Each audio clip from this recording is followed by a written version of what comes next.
Olá, Bezão. Vamos estudar um pouquinho hoje sobre processos de transmissão de calor.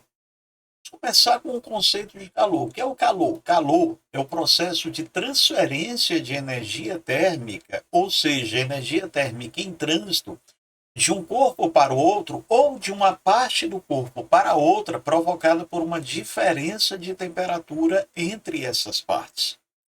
E quando esse processo ocorre nos sólidos, nós dizemos que ele é a condução.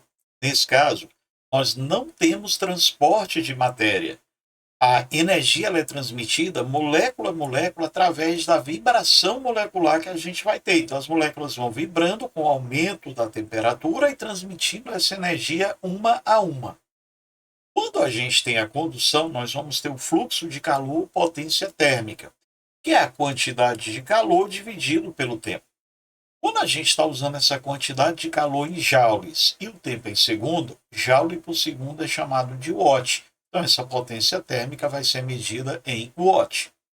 Essa potência térmica, o fluxo de calor, também pode ser regido pela lei de Fourier, que diz para mim que o fluxo depende do tipo de material.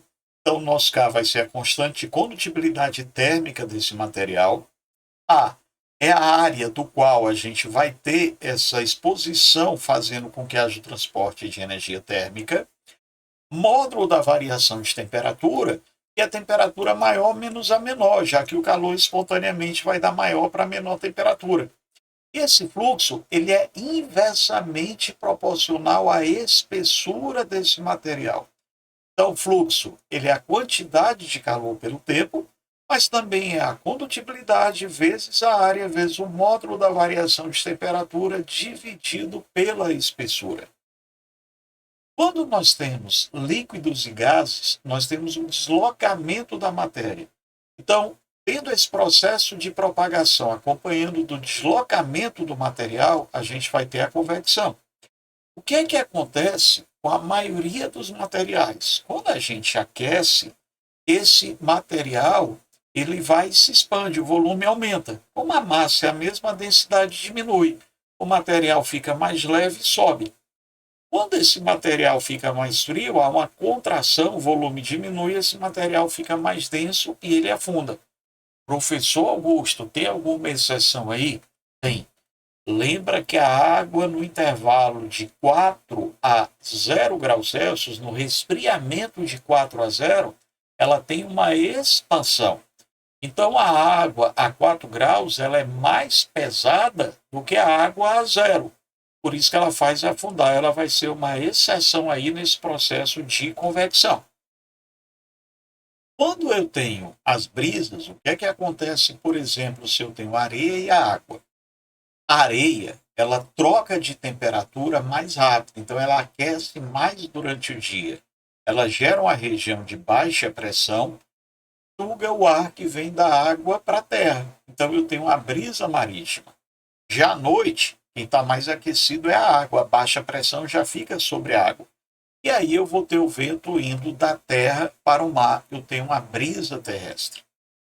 Preferencialmente, por que é que eu devo colocar uma geladeira ou um ar-condicionado na parte de cima? O congelador na parte de cima ou o ar-condicionado na parte de cima? Porque espontaneamente o ar frio desce e o ar quente sobe. É para que, preferencialmente, não quer dizer que exclusivamente. Professor, eu tenho um ar-condicionado que é um janeleiro, ele é colocado embaixo. Ele vai funcionar? Vai. Só que ele vai demorar mais para resfriar o ambiente. Então ele vai consumir mais energia térmica. Quando a gente tem um processo através de ondas eletromagnéticas, nós vamos ter a irradiação. Então, nesse caso da irradiação, a gente tem ondas como, por exemplo, infravermelhos, que transmitem essa energia e não precisam de um meio material para se propagar. Esse é o único processo que a gente pode ter ocorrendo no vácuo. Quando eu tenho uma estufa, ou o nosso famoso efeito estufa, mesma situação que é que um carro estacionado ao sol ele superaquece, a luz visível ela tem um comprimento de onda menor, então ela consegue atravessar o vidro. O vidro é transparente para a luz visível. Quando essa irradiação ela bate nos objetos, ela então baixa a frequência e aumenta o comprimento de onda, fazendo com que parte dela não consiga mais sair. Isso vai fazendo com que a gente tenha um aumento de temperatura.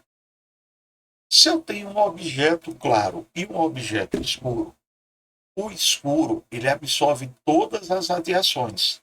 Então, o objeto escuro ele vai aquecer mais depressa. Mas não existe uma constante de condutividade para o aquecimento e outra para o resfriamento. Então, o material escuro ele aquece mais depressa se receber energia térmica. Mas se for cessada essa fonte de transmissão de energia, ele também libera energia mais depressa. Então, quem aquece mais rápido também esfria mais rápido. Se eu tenho um material claro e o escuro, quem é que aquece mais depressa? É o escuro, mas quem é que esfria mais depressa? Também é o escuro. Uma aplicação prática que a gente tem do processo de transmissão de calor é a nossa garrafa térmica. Ora, quando eu tenho uma garrafa, a tampa ela impede a troca de ar. Ela vai impedir a condução e ela é feita com material de baixa condutividade também para evitar a condução. Eu devo ter paredes duplas com vácuo entre elas e o vácuo não vai deixar passar matéria, então ele vai impedir para mim a condução.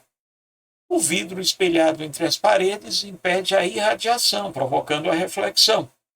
E os materiais, repito, da tampa e da base devem ter baixa constante de condutibilidade para evitar a condução. Um abraço, bons estudos. Se acha que esse vídeo te ajudou de alguma maneira a revisar os conteúdos, dá aquele joinha. Se não for inscrito no nosso canal, se inscreve, dá aquela força.